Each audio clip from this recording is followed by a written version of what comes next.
आज के दिन हमारा संविधान जो है वो हमारे बहुत ही काबिल तरीन नेता जो शेड्यूल कास्ट कम्युनिटी से बिलोंग करते थे लेकिन बहुत काबिल थे, नेहरू जी और गांधी जी के रिक्वेस्ट पे उन्होंने हमारा कॉन्स्टिट्यूशन जो है वो तैयार किया। और आज जो हिंदुस्तान इस वक्त दुनिया की इतनी बड़ी ताकत बन चुका है, दुनिया की सबसे बड़ी डेमोक्रेसी है, दुनिया की चौथी बड़ी मिलिट्री पावर है, दुनिया की एक बहुत बड़ी इकोनॉमी है, उसमें बहुत बड़ा जो कंट्रीब्यूशन जाता है वो गांधी जी नेहरू जी के बाद बाबा अंबेडकर जी को जाता है, जिन्होंने आज के दिन हमारा कॉन्स्टिट्यूशन तैयार किया।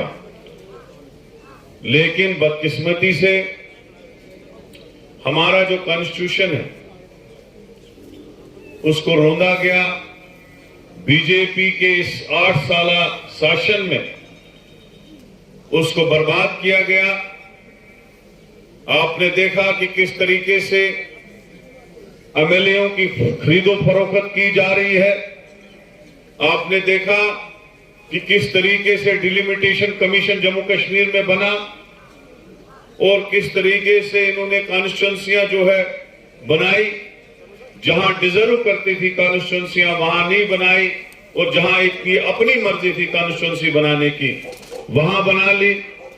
आप इलेक्शन कमीशन को देखिए, आप रिजर्व बैंक ऑफ इंडिया को देखिए कि किस तरीके से नोटबंदी की गई। तो सारा कॉन्स्टिट्यूशन जो है वो बीजेपी ने उस पे जो है कॉन्स्टिट्यूशनल पोस्ट को या कॉन्स्टिट्यूशन को पूरी तरह से रोन डाला और उसको मजाक बना दिया। आज के कॉन्स्टिट्यूशन के दिन पे मैं यही कहना चाहता हूं, ज्यादा मैं नहीं बोलूंगा क्योंकि वर्किंग प्रेसिडेंट साहब ने पूरे तफसील से कहा। मैं यही मैसेज देना चाहता हूं पूरे हिंदुस्तान के लोग और जम्मू कश्मीर के लोगों को खुसूसन इस पे उठ के खड़ा होना चाहिए और बीजेपी से ये पूछना चाहिए कि किस कॉन्स्टिट्यूशन ने आपको इख्तियारात दिए थे कि हमारी जो रियासत थी जिसमें स्पेशल स्टेटस था, हमारे लोग जो है खुशहाली की जिंदगी गुजारते थे, हमारे लोग डेमोक्रेटिक तरीके से वोट डालते थे, अपना चीफ मिनिस्टर बनाते थे। किसने आपको राइट्स दिए थे कि आपने हमारी स्टेट को यूटी बनाया? किसने हमें आपको इजाजत दी थी? क्या आपको वो इलेक्शन के वक्त बोलने आए थे कि हम आपकी रियासत को यूटी बनाएंगे?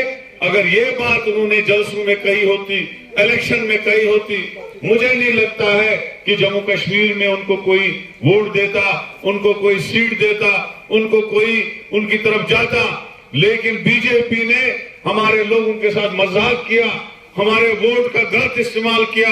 वोट का गलत इस्तेमाल करने के बाद अपनी कॉन्स्टिट्यूशनल पोस्ट जो उनको वोट से मिली थी उनका गलत इस्तेमाल किया और हमारी रियासत के 2 टुकड़े किए, हमारी रियासत को यूटी बनाया, हमारी रियासत को बर्बादी की तरफ ले गए। आज 9वां साल चढ़ने लगा, हमारी रियासत इलेक्शन के बगैर है। आज यहाँ पे जितने बोलने वाले लोग हैं उन्होंने ये कहा कि हमारी सड़कें नहीं बन रही है, हमारे राशन कार्ड जो है वो नहीं बन रहे हैं, बीपीएल राशन कार्ड काटे जा रहे हैं, बिजली की बिलें डबल आ रही है, हमारे काम नहीं हो रहे हैं, हमारी सड़कें नहीं बन रही है, हमारी सड़कों में कंपनसेशन नहीं मिल रहा है, हमारी बिजली के ट्रांसफार्मर नहीं लग रहे हैं, हमारी बिजली में कटौती हो रही है। जो मैं यहाँ पे सुन रहा था, जो हालात आप के बनी के लोगों की है, अगर आपका नुमाइंदा काबिल होता, अगर आपका नुमाइंदा काम करने वाला होता, अगर आज गवर्नमेंट होती तो आप इतने मजबूर नहीं होते, आप इतने परेशान नहीं होते। लेकिन ये गवर्नमेंट जो है 9 साल से बीजेपी जो है उन्होंने यहाँ पे सिक्का चलाया है अपना, और जो कॉन्स्टिट्यूशन है उसको तबाह और बर्बाद करके यहाँ पे गवर्नर रूल रखा है। जो बादशाह सलामत पुराने जमाने में होता था, जो किसी की नहीं सुनता था, उसी तरीके पे उसी तर्ज पे यहाँ पे एलजी हुकूमत एक आदमी की जो है लगा के रखी है और अपनी मर्जी से यहाँ पे सिस्टम चला रहे हैं। मैं आज के डेट पे इस कॉन्स्टिट्यूशन डेट पे कहना चाहता हूँ बीजेपी की सरकार को कि जल्द अज जल्द हमारी स्टेट में इंतखाबात हो, जल्द अज जल्द हमारी स्टेट वापस हो, जल्द अज जल्द हमारा स्पेशल स्टेटस वापस हो। हम ये आज कॉन्स्टिट्यूशन के दिन में आपको कहते हैं कि अगर आपने इसी तरह से हम लोगों को आजमाया, हम लोगों को परेशान किया, वो दिन दूर नहीं जब बनी से लेके कश्मीर तक, लोलाब तक, करना तक, उड़ी तक, बनाओ, चिनाबेली और रजौरी पुलिस तक लोग आपके खिलाफ सड़कों पे उतरेंगे। उस वक्त आपको संभालना मुश्किल हो जाएगा। अभी हमारे सब्र का इम्तिहान मत लो, हम फिर सब्र से बाहर आ जाएंगे और आपको यहां से ऐसी खलासी कराएंगे कि कयामत के दिन तक आप जम्मू कश्मीर में उठ नहीं पाओगे। मेरे भाइयों, अगर आप देखेंगे कि इस सरकार ने आपको क्या दिया, मुझे याद है आज मैं यहां पे बैठा हुआ था, अगर मैं स्पेलिंग पढ़ूं BANI हो गया बनी, और अगर से HAL डाले तो बनिहाल हो गया, तो दोनों एक ही जैसी है। अब मैं यहां से देख रहा था, पहाड़ आगे भी है, तो मेरी कॉन्स्टिट्यूंसी में मेरे घर के सामने ऐसे पहाड़ है, लेकिन इन पहाड़ों पे मुझे कहीं कटिंग भी नजर आ रही है। मैं जब सड़क से चल रहा था, वहां भी हमारे राजेश जी, मियां जी बैठे थे मेरे साथ गाड़ी में, मैं इनको कह रहा था मुझे सड़कों के शक्लें यहां नहीं दिखा रही है, मुझे बिजली यहां पे नहीं दिख रही है। क्या वजह है? वजह यह है कि हमने हमेशा उन लोगों को वोट दिया, उन पार्टियों को वोट दिया जिन्होंने हमसे वोट लिया लेकिन यहां काम नहीं किया। मैं बीजेपी की मिसाल दूंगा, यहां पे जब इलेक्शन आता है ये लोग मजहब की बातें करते हैं, नफरत की बातें करते हैं, हिंदू और मुसलमान को लड़ाने की बात करते हैं और वोट लेके फिर कोई काम नहीं करते हैं। जैसे हम ये कहेंगे कि हमारी कोई गाय घर में होगी, उसको हम दूध निकालेंगे लेकिन उसको चारा नहीं खिलाएंगे। यही इस बनी के लोगों के साथ हुआ है, यही इस अवाम के साथ हुआ है। इनको तबाह और बर्बाद किया गया, आप लोगों से वोट लिया गया और बाद में जो नुमाइंदा था वो जम्मू बैठा, उसने अपना घर बनाया, उसने अपना सिस्टम बनाया। बीजेपी लोगों ने, उनको पता है कि हम 6 साल 5 साल यहाँ आएंगे नहीं, बाद में मंदिरों में पाठशालाएं पढ़ाएंगे, लोगों को कानों में नफरत की बातें बनाएंगे और नेशनल कॉन्फ्रेंस वाले आएंगे, वो मुसलमान को अलग भाषा देंगे और लास्ट में नतीजा क्या होता है कि लोग बर्बाद हो जाते हैं, लोगों की डेवलपमेंट नहीं होती है। जाइए हमारी कॉन्स्टिट्यूंसी में देखो, 1-2 रोडों के बगैर कोई गांव नहीं होगा जहां रुख डाल के सड़क नहीं होगी, जहां हर घर में बिजली नहीं है। हजारों की तादाद में मेरे पोल और ट्रांसफार्मर लगवाए, हजारों की तादाद में स्कूल खोले, हायर सेकेंडरियां खोली, अस्पताल बनाए, डिस्पेंसरियां बनाई, लेकिन यहां क्या है? कुछ नहीं। क्यों? वजह क्या है? क्योंकि बीजेपी ने हमको बर्बाद करके रखा। हर बार इलेक्शन में आके यहाँ पे लोगों को धोखा देना, कानों में नफरत की बातें बोलना, हिंदू और मुसलमान की भाषाएं बोलना, मुसलमान को हिंदू की नफरत फैलाना और हिंदू को मुसलमान की नफरत फैलाना। दोनों पार्टियों ने ये किए। जब मुसलमान के पास जाते हैं बोलता है मेरा लाल झंडा है, हल है। अरे भाई किया क्या तुझे लाल वाले ने? अरे किया क्या तुझे फूल वाले ने? अरे भाइयों, ये एक ही पार्टी है, कांग्रेस पार्टी है, जिसने हिंदुस्तान को बनाया है। जब आजादी मिली थी, सुई भी बर्मिंघम से आती थी और लाल किले के सामने टांगे चलते थे।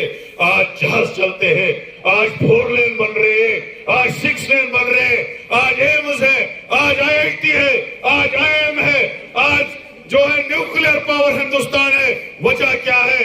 आज हिंदुस्तान चौथी बड़ी पावर है, बड़ी इकोनॉमी है, लेकिन ये सारा काम जो है कांग्रेस का किया हुआ है, न कि मोदी जी का किया हुआ है। क्योंकि मोदी जी ने कहा था भाइयों बहनों मैं आपको अच्छे दिन दूंगा, और भाइयों बहनों आपके अकाउंटों में 15-15 लाख डालूंगा। आज 8 साल हो गए उस बात को, लेकिन इन बातों को इन पे गौर करने की जरूरत है। बंद कमरे में अपनी जगह सोचने की जरूरत है भैया एक प्राइम मिनिस्टर भी झूठ बोलता है कि हमें 15-15 लाख अकाउंट में बोला। अरे भाई तू लाख ही छोड़ता, तू 50,000 ही छोड़ता, हम मानते आपने हमें पैसे दिए, नहीं दिए। और उसके बाद ये भी कहा कि मैं 2-2 करोड़ नौकरियां आपको 1 साल की दूंगा। आज 8 साल हो गए, 16 करोड़ नौकरियां क्या मिली हिंदुस्तान के लोगों को? नहीं मिली। उसके बाद बेवाओं की पेंशनें बढ़ाना, बिजली बिल माफ करना, और सबसे बड़ी बात ये कही थी कि मैं महंगाई खत्म करूं। आज हालात क्या है? आज जो कांग्रेस के दौर में 450 रुपए का सिलेंडर मिलता था गैस का, आज 1250 रुपए का था। जब मोदी जी ने इलेक्शन कैंपेन शुरू की थी तब कहा था भाइयों बहनों बहुत महंगाई दी कांग्रेस ने। कांग्रेस 450 का सिलेंडर देती है, मैं 250 रुपए का दूंगा। अरे मोदी जी आज तो 1250 का है। आज जो कांग्रेस के दौर में 15 रुपए का चावल किलो था आज 70 और 60 रुपए में है। जो कांग्रेस के दौर में 10 रुपए का आटा किलो था आज 35 रुपए में है। जो कांग्रेस के दौर में तेल का किलो 50 रुपए में बोतल मिलती थी आज 200 रुपए में है। यही मोदी जी ने दिया। और आज बेरोजगारी की शरह जम्मू कश्मीर में, हिंदुस्तान में सबसे ज्यादा बेकार लोग, बेरोजगार लोग, एमबीए और ग्रेजुएशन किए हुए, एमबीबीएस और इंजीनियरिंग की डिग्रियां लिए हुए, मेडिकल असिस्टेंट और आईआईटी की डिग्रियां लिए हुए, ग्रेजुएशन किए हुए, सबसे ज्यादा कहां बेरोजगार? जम्मू कश्मीर में सबसे ज्यादा। वजह क्या है? ये बेरोजगारी किसने दी? आज आप बनी में देखो, हर साल सैकड़ों की तादाद में लोग रिटायरमेंट ले रहे हैं, लेकिन कोई नया लग रहा है? बताओ। वहां भी मास्टर रिटायर हो रहा है, यहाँ मेडिकल असिस्टेंट रिटायर हो रहा है, वहां बिजली का लाइन में रिटायर हो रहा है, वहां पीएचई का लाइन में रिटायर हो रहा है, वहां दूसरा तीसरा रिटायर हो रहा है, आर्मी और पुलिस से रिटायर हो रहे। क्या नया कोई बीजेपी वाले लगा रहे? 9 साल हो गए बीजेपी को राज करते हुए, जम्मू कश्मीर में भी और सेंटर में भी। यहां दिसंबर में 9वां साल चढ़ेगा। अब ये और आएंगे कि मोदी जी को जिताओ, कमल के फूल में वोट डालो, इसमें डालो, उसमें डालो, हम ये करेंगे, हम डेली वेजर को परमानेंट करेंगे। अरे भैया casual labour, daily Vaser, anganwadi, SPO, VDC, rebar खेल, रेबर ज़राअत, क्या बोलते हैं, एनआरएचएम वाले, नरेगा वाले, सारे सड़कों पे दरबदर धरने दे रहे थे 9 साल से। और मैं 9 साल में उनका मसला हल नहीं किया, आपने 9 साल में उनको परमानेंट किया। आगे क्या खाक करेंगे आप लोग? आपको प्राणों को ही निकालते हो। इसलिए मेरे भाइयों सोचने की जरूरत है। ये काजल राजपूत लड़की है, आपकी बेटी है। मैं खासकर बहनों को कहूंगा, इसको आपकी दर्द समझ आएगी। इसको हम कहते हैं नारी शक्ति। ये पहली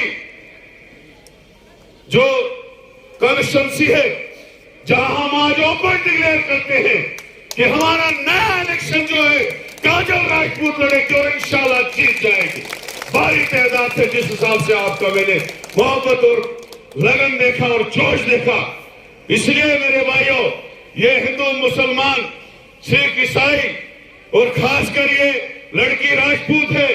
राजपूत लोगों को बड़ा जोश होता है, गैरत होता है, इसका साथ देना है। और मैं उन लोगों को भी बोलता हूं, पगड़ी वाले, टोपी वाले, दूसरी बरादरी, हमारी बरादरी, उनको ये कहूंगा कि यहाँ नेशनल कॉन्फ्रेंस वाले आएंगे, अपना पट्टा सुनाएंगे, डीएपी वाले आएंगे, अपनी कहानी सुनाएंगे, लेकिन फिर दरबदर आप राशन कार्डों के लिए, फिर बेरोजगारी यहां, फिर क्या मुसीबतें यहां, सड़कें कहां नहीं यहां, बेरोजगारी सबसे ज्यादा कहां? बनी में। ये अपने फिर 6 साल बहुत होते। हाँ मुझे बताओ, जो बच्चा मोदी जी की उम्मीद में ये था कि मोदी जी आएगा मुझे नौकरी देगा, अगर वो 35 साल का था उस वक्त, तो उसके पास 5 साल बचे थे। कितने साल बचे? आज कितने साल हो गए? 8 साल हो गए। आज वो 43 साल का है। वो ओवरेज हो गया कि नहीं हो गया? वो उस नौकरी जो उसने पढ़ाई लिखाई की थी वो ज़ाया हो गई कि नहीं हो गई? जो बच्चा 8 साल 10 साल वेट करते करते मोदी जी की नौकरी का, बीजेपी की नौकरी का रिटायर हो गया, वो क्या करेगा? वो क्या करेगा हिंदू मुसलमान को? वो बेचारा खाएगा क्या? पता नहीं कहां मजदूरी कर रहा होगा। लिहाजा अपने नए नन्हे बच्चों को, चाहे वो हिंदू हो, मुसलमान हो, किसी भी जाति से हो, गद्दी हो, शेड्यूल कास्ट हो, राजपूत हो, सबको मैंने कहना चाहता हूं, बनी के लोग बनी का बन के देखो, बनी का बन के जियो, इंसानियत से जियो। और जो अपने नए बच्चे हैं, चाहे वो मुसलमान के, राजपूत के, गद्दी के, दलित के, उन बच्चों का सोचो, मत हो इन लोगों के बहकावे में। एक पार्टी है जो सेकुलर है, जो इस वक्त आपको नजर आता है, ये गुलदस्ता है सेकुलरिज्म का। अगर विकार रसूल प्रधान है तो उसका वर्किंग प्रेसिडेंट रमन बल्ला है। ये गुलदस्ता है, ये सेकुलरिज्म है कांग्रेस में। लिहाजा इस पार्टी को मजबूत करो। ये वो पार्टी है जहां हिंदू, मुसलमान, सिख, ईसाई, महात्मा गांधी, नेहरू जी, मौलाना अबुल कलाम आजाद, सबने आजादी की जंग लड़ी, यहां से अंग्रेजों को भगाया, शांति दी, कुर्बानियां दी। उस वक्त कोई हिंदू मुसलमान का फसाद नहीं। ये बाद में बीजेपी ने यहां लाया। इसलिए जिस तरीके से उन बुजुर्गों ने हमारे देश को आजाद किया, उस तरीके से आज आपको सबको इकट्ठे होना, जो ये पाठशालाएं पढ़ाते हैं, जो ये बातें बोलते हैं, उनको बोलो महंगाई कम हुई, उनको बोलो हमारे बच्चों का रोजगार मिला, हमारी बनी में सड़कें बनी, हमारी बनी में पानी की स्कीमें आई, हमारी बनी में बिजली की स्कीमें आई, हमारी बनी में बड़े बड़े अस्पताल बने, डिस्पेंसरियां बनी, स्कूल खुले। इनका जवाब दो। 15-15 लाख अकाउंटों में आए, 2-2 करोड़ नौकरियां मिली, इसका जवाब दो। जो आप कह रहे हो नफरत की बातें, उसका जवाब हम आपको दें। लिहाजा बुजुर्गों, इस चीज से आपको खबरदार रहने की जरूरत है। हम और आएंगे, गांव-गांव में आएंगे, जगह जगह जाएंगे और बीजेपी के नफरती कीटाणु को बाहर निकालेंगे। जैसे दूध में मक्खी को निकाल के फेंका जाता है, वैसे फेंकेंगे। इस बनी को मजबूत करेंगे काजल राजपूत की शक्ल में, और इंशाल्लाह इसको जिताएंगे। इन्हीं अल्फाज से मैं आपसे इजाजत लेता हूं। खुदा हाफिज।